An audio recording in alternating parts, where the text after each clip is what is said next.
This is Brazos Valley Vets, an archive visit with a military veteran from the Brazos Valley. Now, here's your host, Tom Turbyville. Brazos Valley Voices is very proud of its relationship with the Brazos Valley Veterans Memorial. It's tucked away in College Station's Veterans Park and Athletic Complex at 3101 Harvey Road. It's a hidden gem for sure, a 12-acre site dedicated to veterans from our nation's major wars. The Brazos Valley Veterans Memorial includes life-size statues, a wall of honor, interpretive panels, and memorial sites. It was chartered in 2000 as a nonprofit corporation. The Brazos Valley Veterans Memorial is supported by generous community residents, organizations, and partners, including Brazos County and the municipalities of Bryan and College Station. The Brazos Valley Veterans Memorial's all-volunteer board of directors proudly contributes their time and resources to salute our veterans.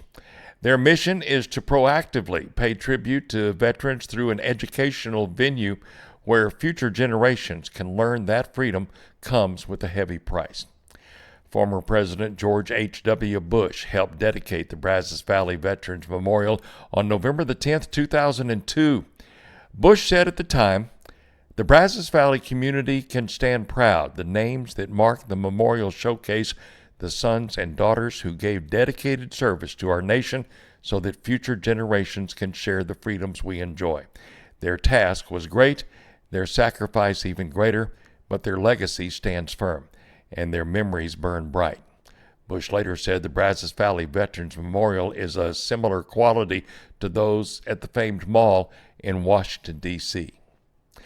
Within the Lewis L. Adam Memorial Plaza sits the 250-ton red granite Wall of Honor, which serves as the memorial's focal point.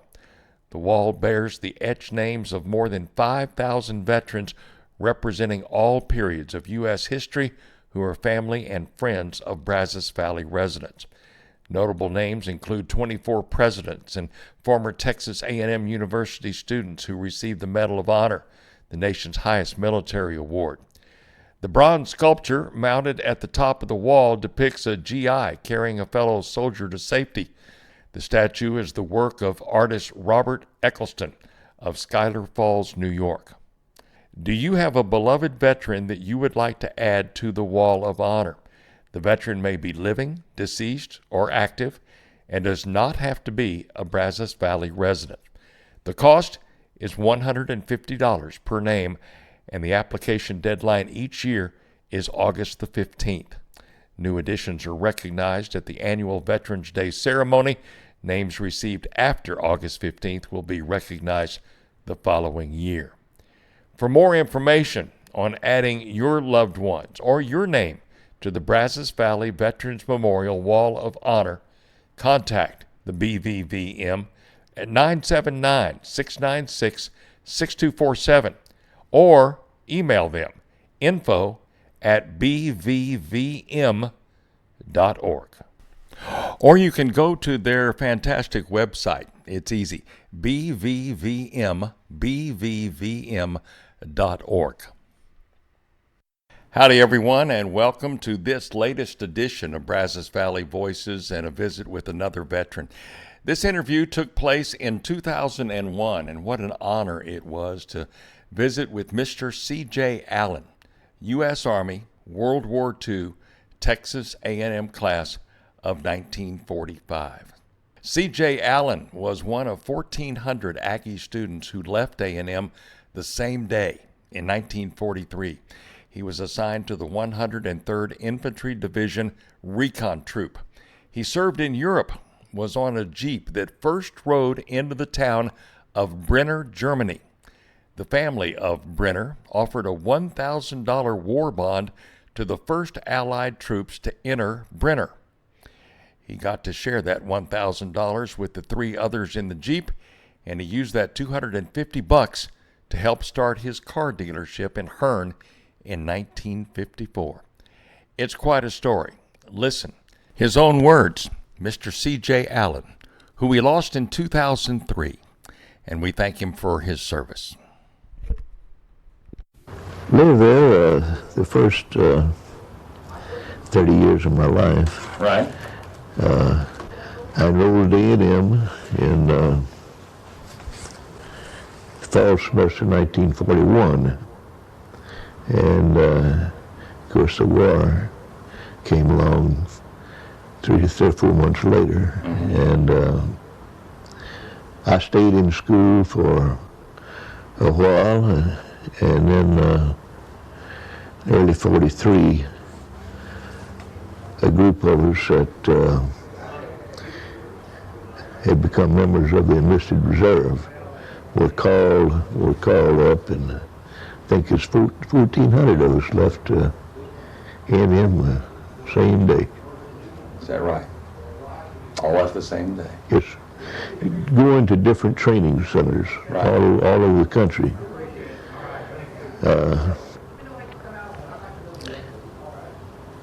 I went to training center with Fort Hood. However, they had closed that school down over there, the Officer Candidate School, and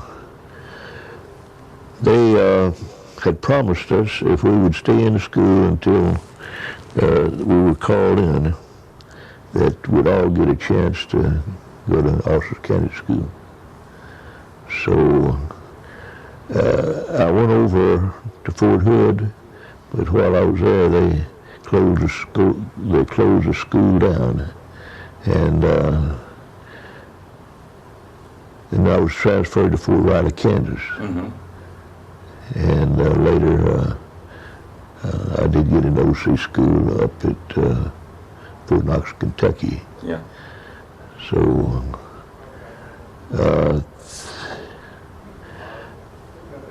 I didn't go overseas as early as some of them did. In fact, I wasn't over there when they had the Normandy landing.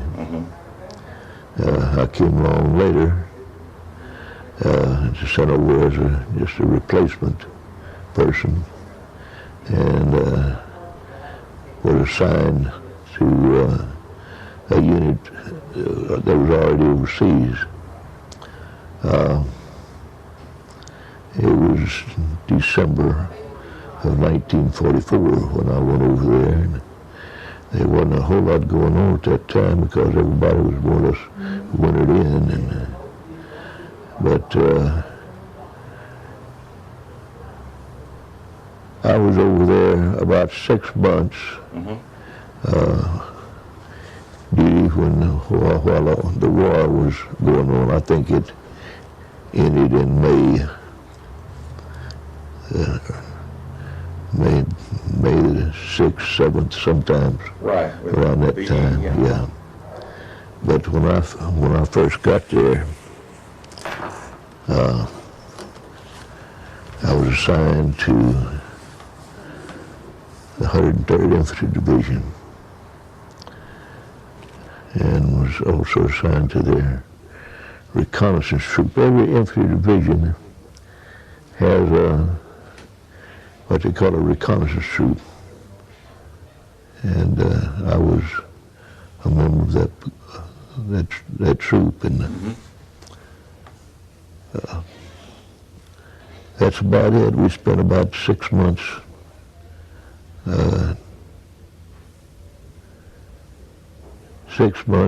in combat or exposed to it. I heard that you said that you had went to see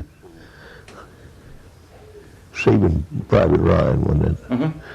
I saw that show. And what are your thoughts? Well, they crammed a lot of action into a short period of time. They only had a couple hours, you know. Right. And that show left you with the impression that it was just one continuous battle. I mean, it was just, you know, going all the time. Well, I think they overdid it a little bit. It was true. It was true in a lot of ways, but and I didn't see the landing in Normandy, so I can't talk as an expert. But I think they made it. They piled it on a little thick, I thought. And I'm not here to tell you that that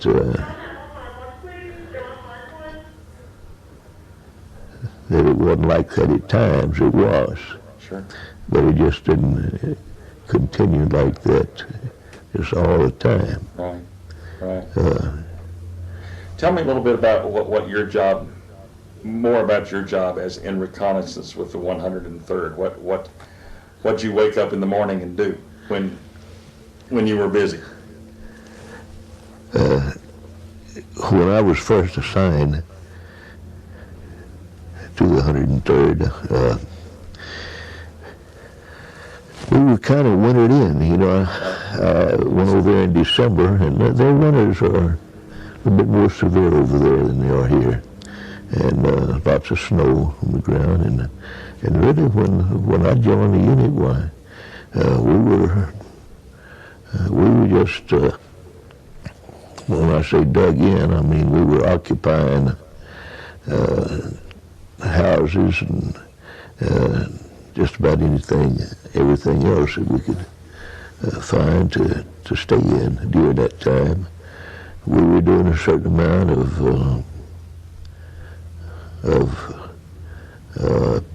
reconnaissance work, where we would go out at night and try to secure information. It's helpful. I don't know that we did a real good job of it, but that's what we were supposed to be doing. Mm-hmm. I don't remember exactly. It must have been February or March. I guess it was February when we had our last big offensive over there. It had thawed out enough to where the vehicles could move around. So was this close to the Battle of the Bulge, or about the same time? well, that came later. Mm-hmm. The Battle of the Bulge was one of the last big offensives that the Germans. That was their last. That was their last hurrah. Yeah, that was hoping it. They could turn the tide of the war at the last second. Right? But you were talking about the offensive that you were involved in. Yeah, that was at Bastogne, where that battle took place. Right. And I think they called it the Battle of the Bulge because the Allies were trying to keep a straight line, you know. They were, and when the Germans counterattacked, they put a pretty good bulge in that line. Mm-hmm. And I think that's the reason they called it the Battle of the Bulge. Right. Right. It involved units of the 7th Army, I believe. Right. I was over at the time, but we weren't up too close to Bastogne. Where were you exactly? I don't think I've really gotten that. Where when you went over there in December, where did you go? We landed in England, got right off of the boat onto a train. It took us down to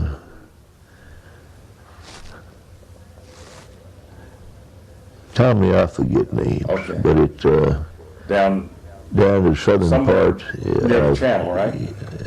Yes, in the southern part of England. Got off of that train and got on landing crafts. Would it have been Dover? No. No, not Dover. Okay. I wish I had a map. That's okay. I could pick it out probably. Right. But we got right off the train, got right on to landing crafts, and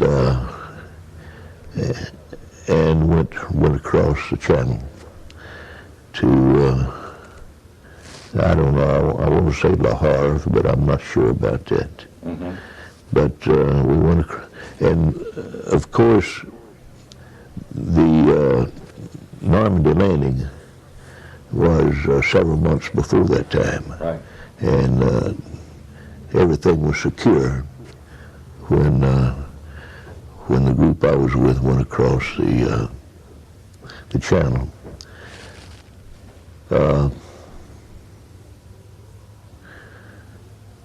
We immediately were sent to different units, and I didn't know that I was going to the 103rd, didn't know anything about the 103rd, but that's where I was sent. And as I mentioned before, every infantry division has a reconnaissance troop. Mm-hmm.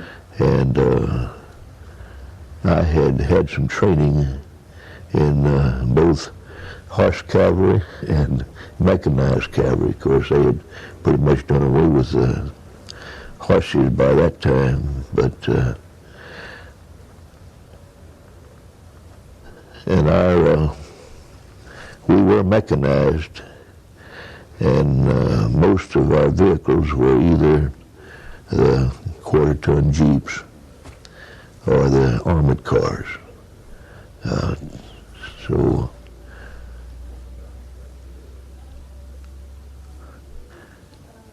we were usually among the lead elements. We would try to make first contact with the enemy, and then when we made contact with them, usually we pull back and let the ground troops take over. That first contact must have put you in some pretty interesting situations. Well, a few times it did, yes, sir. Sure did. What were the most harrowing? Did anything come to mind that you thought, well, this may be it? Tommy, I didn't like the night patrol. We got in some trouble several times, getting in minefields or getting in an area where the enemy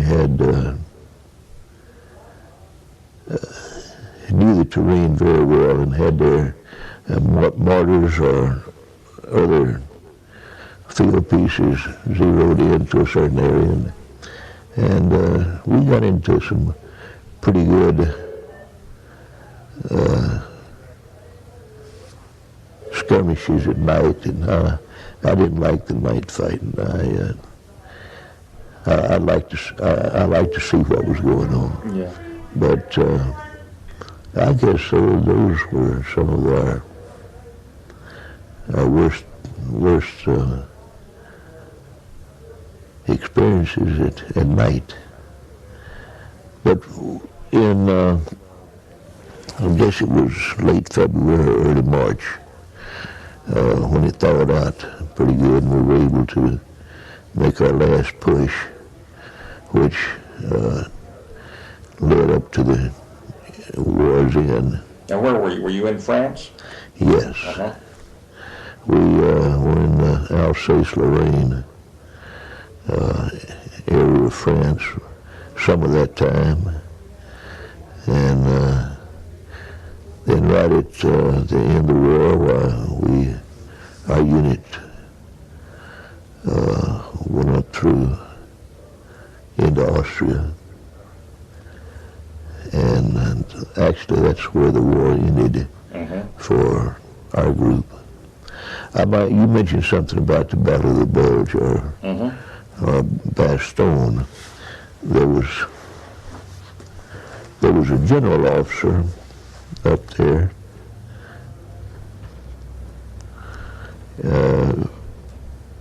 I believe he was with the 101st Airborne.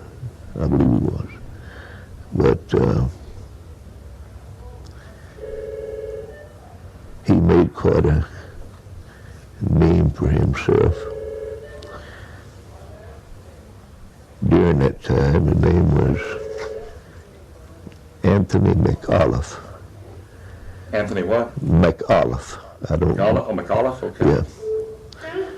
And after that battle was over, they promoted him. They gave him another star. And we had lost our general. He had, well, it was physical problems.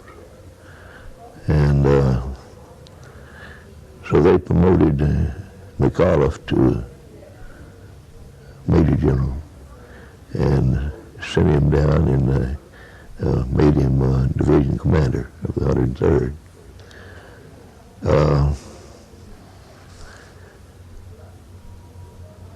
When we went through the Alsace-Lorraine area, which is a part of France.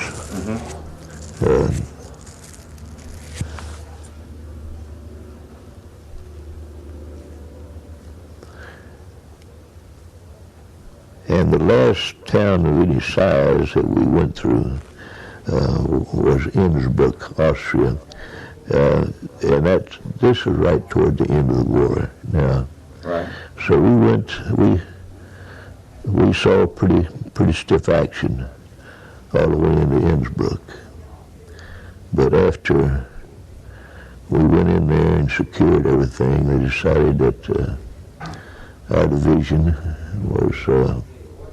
would make the drive up through the Brenner Pass, which is a pass between Austria and Italy. The little town of Brenner sits right at the top of the pass, just a small town.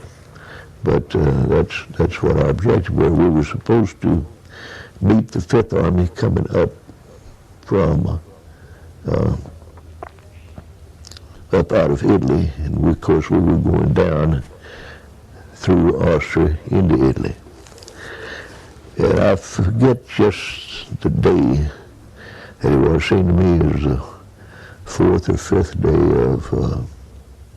of May. They formed a task force in Innsbruck. And I think because McAuliffe had done a pretty good job at Bastogne, I think they were honoring him by letting his division make up the task force. And they picked the reconnaissance troop to lead the task force. Now, the whole task force was mechanized and motorized. The ground troops, they weren't walking. The ground troops were loaded into the different vehicles, a lot of them by these trucks. And we made our final push up the pass on the 3rd, 4th, or 5th day of May. May, yes. We had been hitting pretty good opposition all along the time till we got to Innsbruck. And as far as I could tell, there wasn't a single shot fired after we got into Innsbruck and secured everything. And then they decided that we would make this push on up through the mountains. It's the Austrian Alps.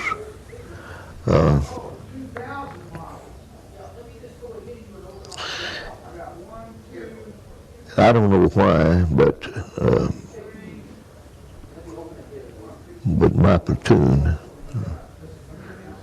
was picked to lead the task force.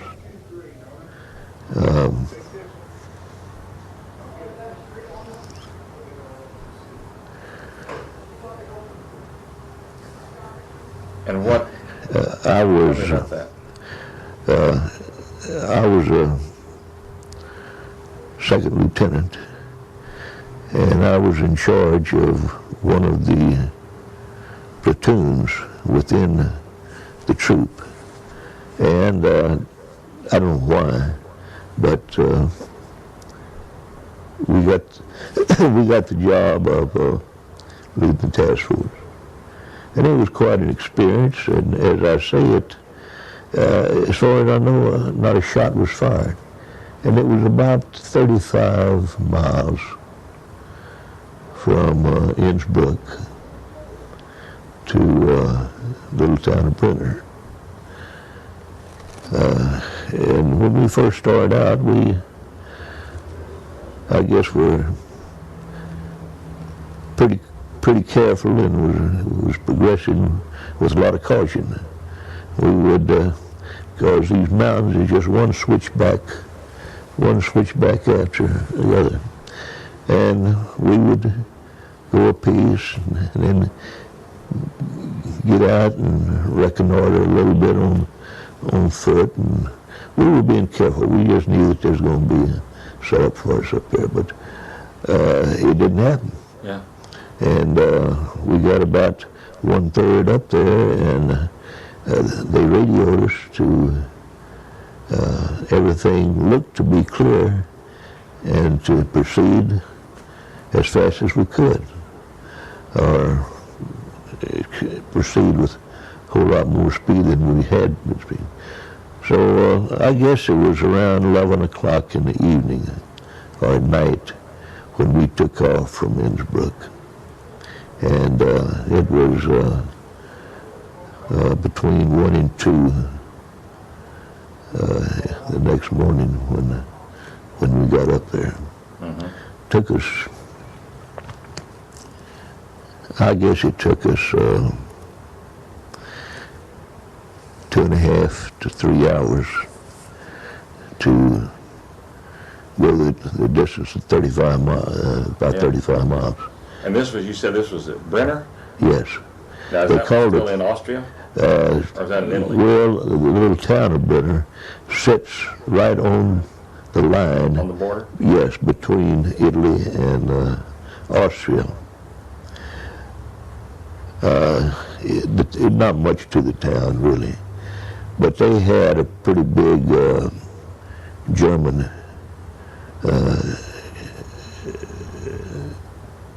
unit that was in garrison there. They had barracks and everything. So when we finally got up there, got to Brenner,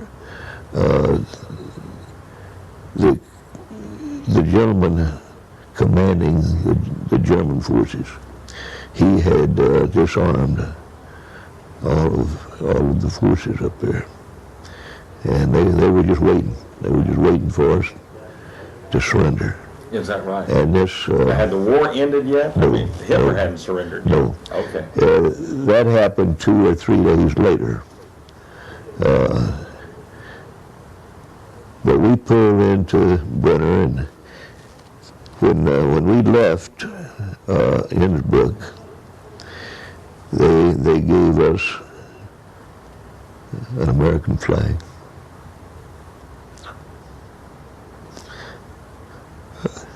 The people of Innsbruck. Well, no, it wasn't the people of Innsbruck.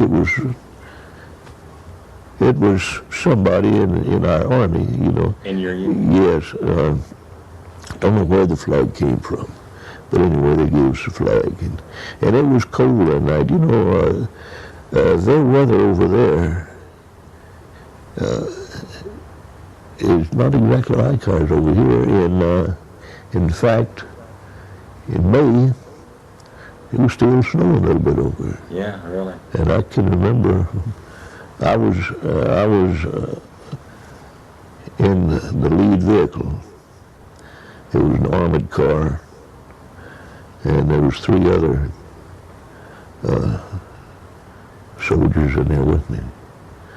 Three members of our platoon. So we took the flag, and actually it was cold. I kind of wrapped the flag around me trying to keep warm. But we all along the way up there, we encountered German soldiers along the road. they had been dug in, you know, all along the road, thinking that they'd probably have to defend it.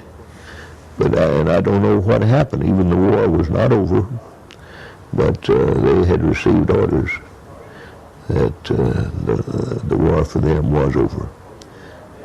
So they put up no opposition at all. You know, we'd stop and try to talk to them, try to find out what was going on, and finally, we just took off, and we'd motion for them when we saw them along the road to keep walking on back down toward Innsbruck. When we got up to the little town, there were a bunch of barracks there that the German soldiers used, and but they had been disarmed, and the commander, who, if I remember correctly, he was about the rank of a full colonel in the Army. He met us when we were pulling in, and we disarmed him because he wasn't no resistance at all. But he handed us his pistol and told us, he spoke pretty good English, he had told us that all of his men were disarmed, and that all the weapons were inside the barracks, and that turned out to be true. Well, one of the first things we did, there was a flagpole there. One of the first things we did, we had a couple of the people who were in our vehicle to get out and run the flag up. The flag you'd been given in yes. So that was about it. We got back in our vehicle and started down into Italy, and got down maybe a half a mile, and they radioed us to come back, that we weren't going any further. We were going to sit there and wait until the Fifth Army came up from Italy and joined us. And they joined you in? It was the next day. In Brenner? Yes. And I wasn't around when it happened. Where were you? Either on my way back to Innsbruck or in Innsbruck. I see. Well, no, we were already in Innsbruck because they had little problems. They ran into a little opposition right to last, and they didn't get down sort of 10 or 12 hours after we did. They made it to the top about 10 or 12 hours after we did. In the meantime, it was decided that our unit would go back to Innsbruck, find a place to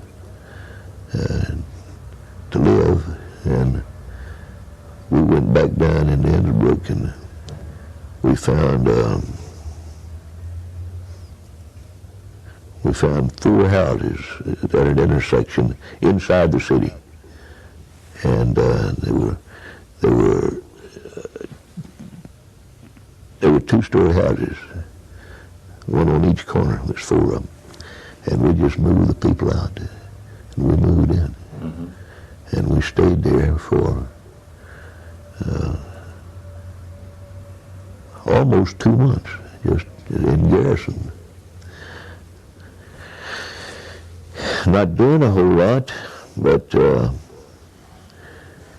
decision was made that we would go to the Pacific. So after about 2 months, they sent us back to a staging area back in France. And the war in Europe ended by yes, now. Yes. You were in Innsbruck Yes, it ended. It ended while you were back in It ended 2 or 3 days after You we moved. made our run up through the pass. Right, right. While you were on your way back to Innsbruck, somewhere right around in there. Well, no, we were already in the book when the war officially ended. Okay. Yeah. Yeah, And we just stayed there. right. And they, So you went to France to a staging area because the war was still going on in the Pacific. yes, that's right. And we were scheduled to get on a boat, go over there. But we never made it. It was right before we were ready to ship out. How you doing? Hello, John. John, this is Tommy Tuberville. Hi, how are you, John? Nice to meet you, Tom. This is Good to see you. this is my son, and Wow. so You can see our lot's getting kind of low, so yeah, we need You several need some transports. Yeah, we need them very much. that's great. It was nice meeting you. Nice meeting you. I'm learning about the war. I'll see you Yeah, later. you got a lot of good stories to tell. But as I say, we just stayed in Innsbruck for a couple of months. Uh-huh. Just in these houses that we moved the civilians out of. I don't know what happened to them. Right, I guess they moved in with somebody else. right. And of course, the other units, they did the same thing that we were doing. They'd find a place. Innsbruck was pretty nice sized town. And So you went to the staging area thinking you were going to go to the Pacific, but then it Yes. never happened because, well, we were waiting on transportation. We were waiting on boats and ships. And, right, and by And- this time the war ended in the Pacific. Yes, that's It was right. August and the bomb had been dropped. I guess you thought you were going to go over there to participate in a ground war in Japan. I yes, guess, right? yes, well, And everybody thought there that was and also it looked like they were just jumping from one island to another, and would wind up in Japan eventually. Then of course they dropped the 2 bombs over there, and right.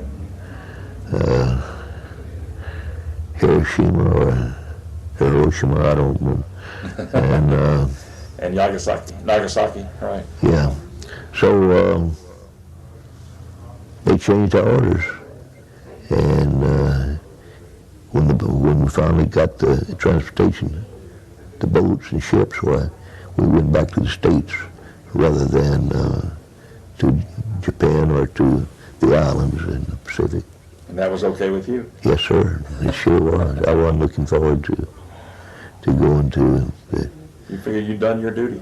Well, I don't know. You know, there's a lot of them that was over there a whole lot longer than I was, Right. and exposed to one heck of a whole lot more than I was exposed to. While we were in Innsbruck,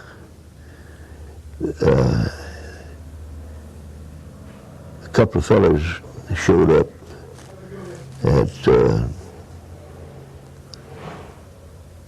our troop headquarters, which is in one of the buildings, and inquired about who the first American soldier to go into the town of Brenner, who it was. It seemed like there was an old gentleman that lived in Kansas City that he was a Russian Jew that had left that country over there years before, and had finally wound up in Kansas City and owned a bunch of movie theaters. His name was Toby Brenner.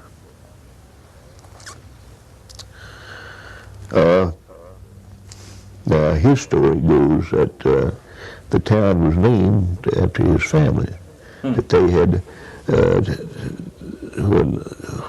well, anyway, at one time they had come through the town of Brenner, his family had, and settled there for a short period of time, and named the little place Brenner. So he was interested in finding out who the first Allied soldier was that went into Brenner. And our troop commander told him that 4 of us was in an armored car, and that were the first ones to go there. We didn't know it, but he had offered a $1,000 war bond to the first Allied soldier who went through the town of Brenner. So we supplied the gentleman with the information of the 4 people, and a short time later we got a letter from the War Department saying that they had split the war bond, the $1,000 war bond, into 4 parts, and had sent one to each family back in the States. So, of course, $250 today didn't sound like near as much as it did then. It did back then. Yeah. And you were one of those 4? Yes. And you got one of those $250 war bonds? Yeah. I was Do you still have it? No. You cashed it in, Yeah, I kept it till I moved to Bryan in 1954, and I was scraping and trying to get all the money I could to buy into this dealership. Right. So I sold. I didn't have a whole lot. I sold, got cashed in the war bond, and To help start your car dealership. yes, a few other bigger things that I had. I had purchased a lot up at Camp Creek, and I unloaded that at the same time. I, just trying to get a little money together, and I moved down here in 1954.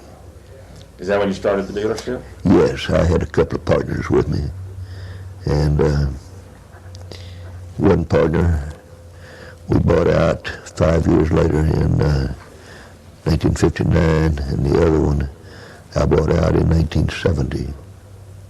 1970, and since 1970 I've had the dealership by myself. Mm-hmm.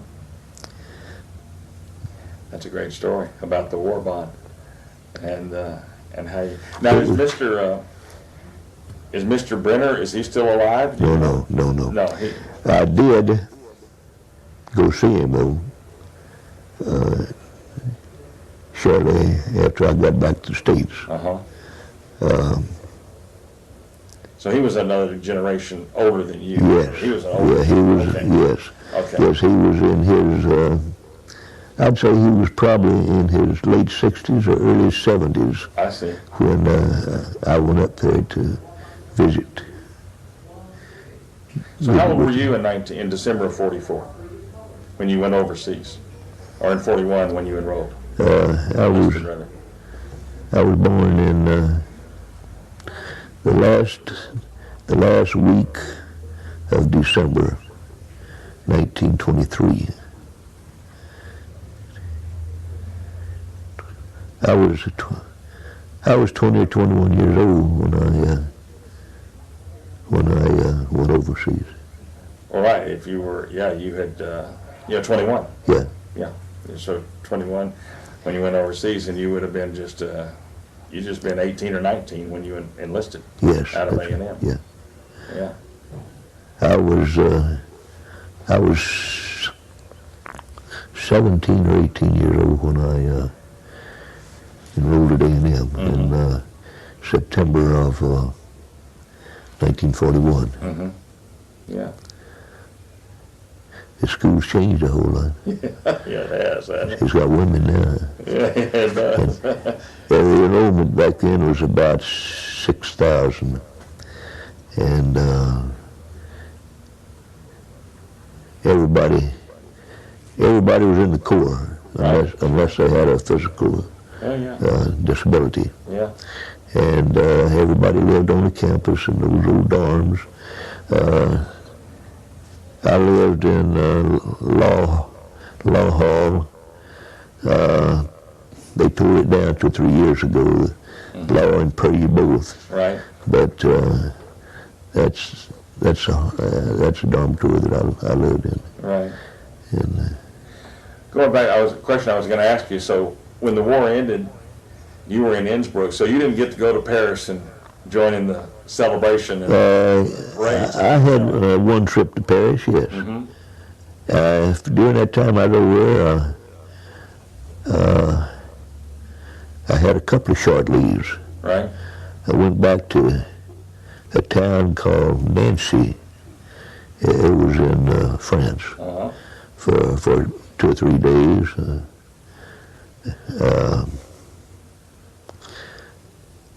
I got back there and they gave me clean clothes and washed me up a little bit. And, this is something that we missed a whole lot, being able to bathe every day or take showers. We just didn't have the facilities for that during the time that the war was going on. Yeah. Were you married when No. when you were over there? No. It was after you came back? Yes. Now, when you came back, did you go back into A&M? Yes, I did. Went back to A&M immediately? Yes, I did. After, 1945? It was the first summer semester. Well, I might be wrong when I say that, but when the war broke out, A&M went on a trimester basis, at 3 semesters a year rather than 2, and that was so kids that did come back at different times would have a chance to, I guess, get a whole semester in. It gave them more opportunity. yes, I think so. Yes, Yeah. I think To so. enroll. But I stayed here and finally graduated after the second summer. They went back to regular semesters when after war ended. So I graduated at the end of, in September, I believe it was, and after the second semester of 47. 47. Yeah. And then I went back to Hearn for 7 years and worked at a automobile dealership. And then in 54, I was able to come down and buy into the place.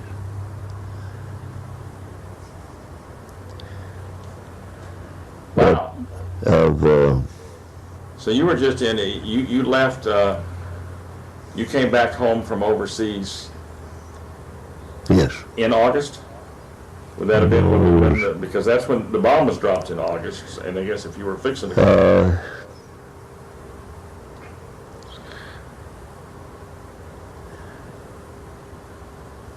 I came home, but I didn't, I wasn't separated from the service right then. I stayed in a while. Right. But no, it was still sometimes between the time that they dropped the bombs and the time that I was actually separated from the service. I see. I want to say sometime, a matter of months, but I forget. Hell, you know. It was a few years ago. Yes, it was. Yeah. It was. What, obviously you're very proud of your service and the entire service of the Americans in the war. Yes, sir. We did, I think, a pretty good job. I'm talking about the armed forces as a whole. We had a lot of people. I think we probably had,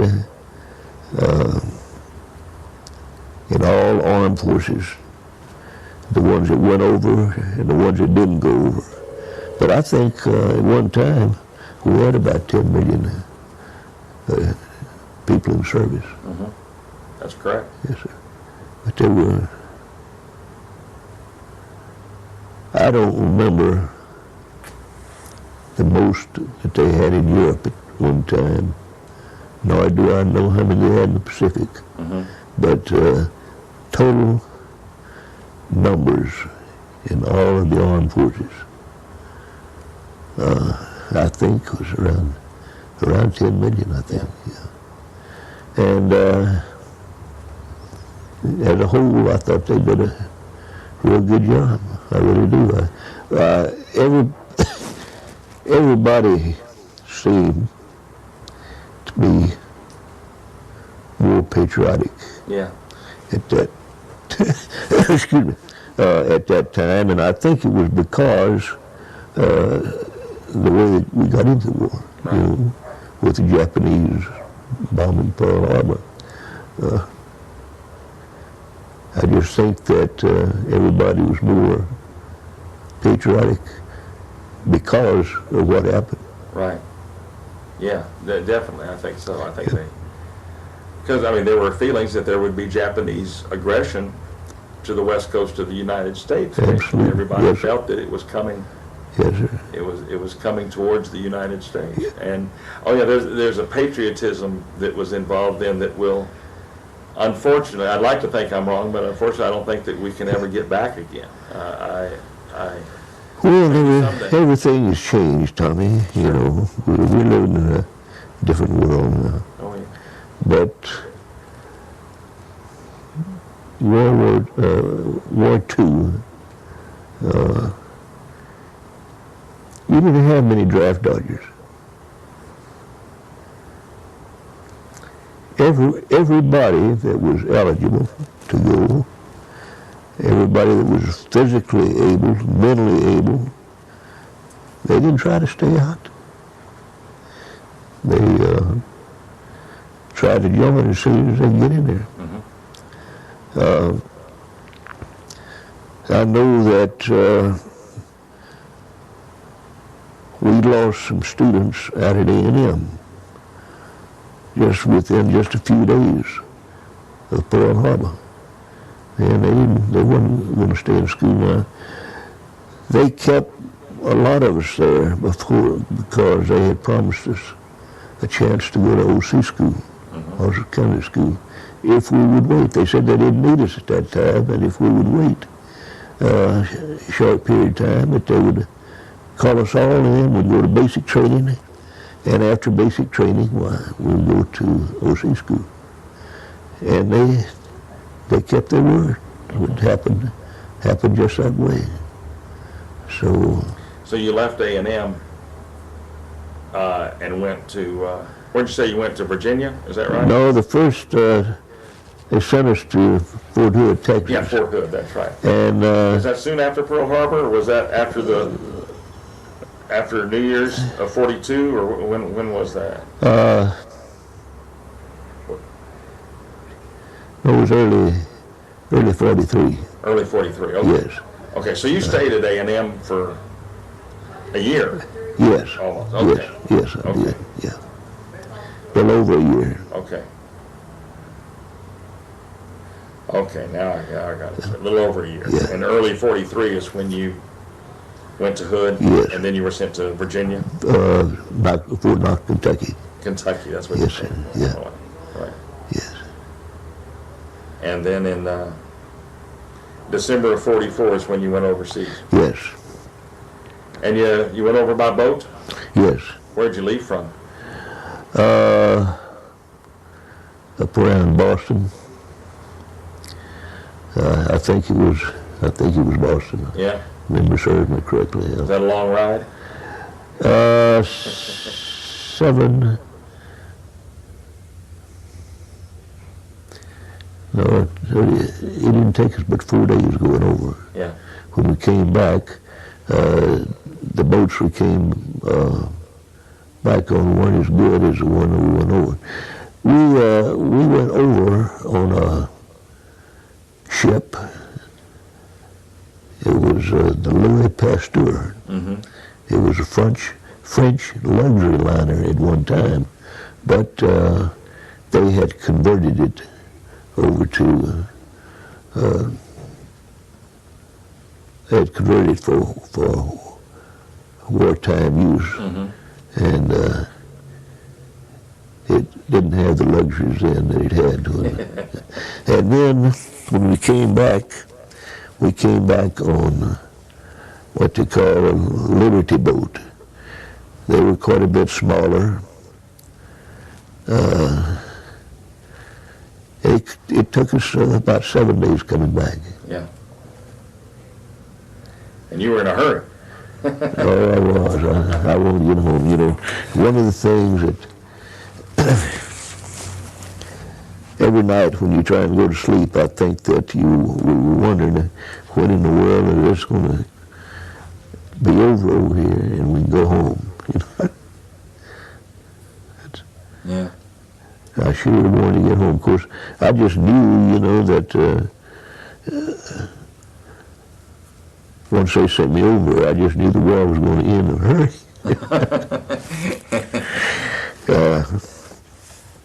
But I was ready to come home, really. I really was. Yeah. Yeah. And of course, we didn't know that we would be sent straight home. We were scared to death we were going to the Pacific, Yeah. I wasn't quite as ready to go to the Pacific as I was just to get overseas. Right. I really wanted to get overseas bad, I really did. But I was young and I wasn't as smart then as I... You were gung-ho. Yeah. You were ready to go. If you were going to be Yes, in it, sir. you wanted to... Yes, You wanted sir. to do a job, Yes, sir. and boy, you did. I've visited with people here in this town that have been both in Europe and in the Pacific. I guess some of Al's friends Yeah. that are over there. Mr. Franz, who was Well, I'd a whole lot rather have gone to Europe than go to the Pacific. I had no desire to go to the Pacific. Right. But I visited with Glenn Morgan. You know Glenn? Glenn Morgan, Yeah. I don't He lives up know. in Camp Creek, and he's a friend of Al Hansen's. I see, He was on the USS Indianapolis I see. that was sunk, and there were only 318 survivors out of 1,100. Is that right? 318 survivors floated in the Pacific for 5 days before they were found. The rest of them either died of exposure or were eaten by sharks. And he's quite a story to tell. I bet he had. Oh yeah, it was an amazing story. But all of them have, like you, and I've talked to Sonny Franz and Dr. Cooper and Mr. Edmonds and some other people around the area. Yes, They were both in Europe and the Pacific. Yes, sir. And but I sure honored to hear your story. Thank you for everything you did for us. You all haven't been thanked enough. Just thank you. I think we have. We've had it pretty easy since those days. Well, you had to come home and earn a living, and That's right. I was a whole lot more serious-minded when I got home. I don't think I would have. I don't think I would have ever finished A&M had it not been for the war. I wasn't much of a student. well, you grew up, right? Yes. The war made you grow up. Yes, sir. But I wasn't much of a student. I got by. Well, my grades weren't anywhere near what they should be. In fact, I don't think they'll let me stay out there now if I was in school now and my grades were what they were before the war, you know. I don't know. But after I came back, I was more serious than I was before I went over there. And of course, they had a pretty good deal. They paid us under the GI Bill of Rights. They paid us to go to school. They bought our books, they paid our tuition, and they provided housing for us. Mm-hmm. And besides that, they gave us, I think they gave me $90 a month, plus books, tuition, and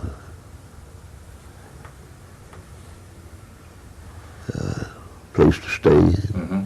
and food. It was pretty doggone nice, it really was. Yeah. But I never would have finished school, I don't think, but the longer I stayed in the service, the more convinced I was that I ought to go back and get my diploma or finish school. I thought I'd be more able to compete. When I got out of the service, I really didn't know whether I wanted to stay in or go back and be a civilian. Mm-hmm. So I decided that I'd get out, because even if I stayed in the service, I'd have needed an education. And you need an education for just about everything now.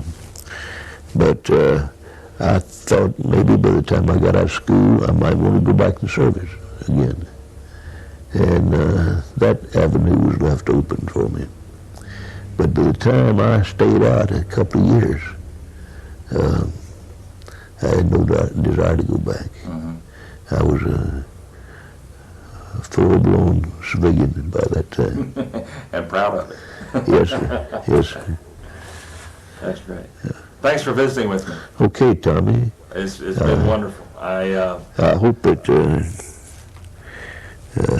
It's been, Al didn't no, blow this thing out of he- proportion. I didn't know what to expect, and there's a lot of great stories there, and this will be on. I've decided while I'm talking to you that I'm gonna make this 2 parts. Because there's more to tell than I can tell in one part. So it'll be on tomorrow morning, the first part, and then next Thursday will be the second part. Okay. And I'll be sure and get you a tape and deliver it to you. Okay, I had a few clippings Mhm.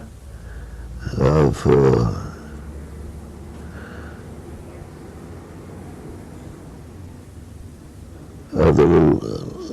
the little trip we made up through Brenner Pass.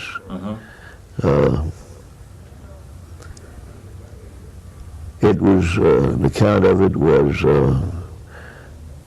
published in Stars and Stripes. And then the information got back to our hometowns, and we got some pretty fair little write-ups out of it. If you would like to see a few clippings I've got, well. What a great visit it was back in 2001 with Mr. C.J. Allen, and my goodness, what a story. Hey, thank you for listening to this latest episode of Brazos Valley Voices. And remember, if you want to add a name, your name, a loved one's name, a family member's name, a friend's name of a veteran who served at any time in military, in the uniform, does not have to live in the Brazos Valley. Just be somebody who you remember. Just go to the website, bvvm.org, bvvm.org. For the Brazos Valley Veterans Memorial, tune in again next time to Brazos Valley Voices podcast. I'm Tom Turbeville.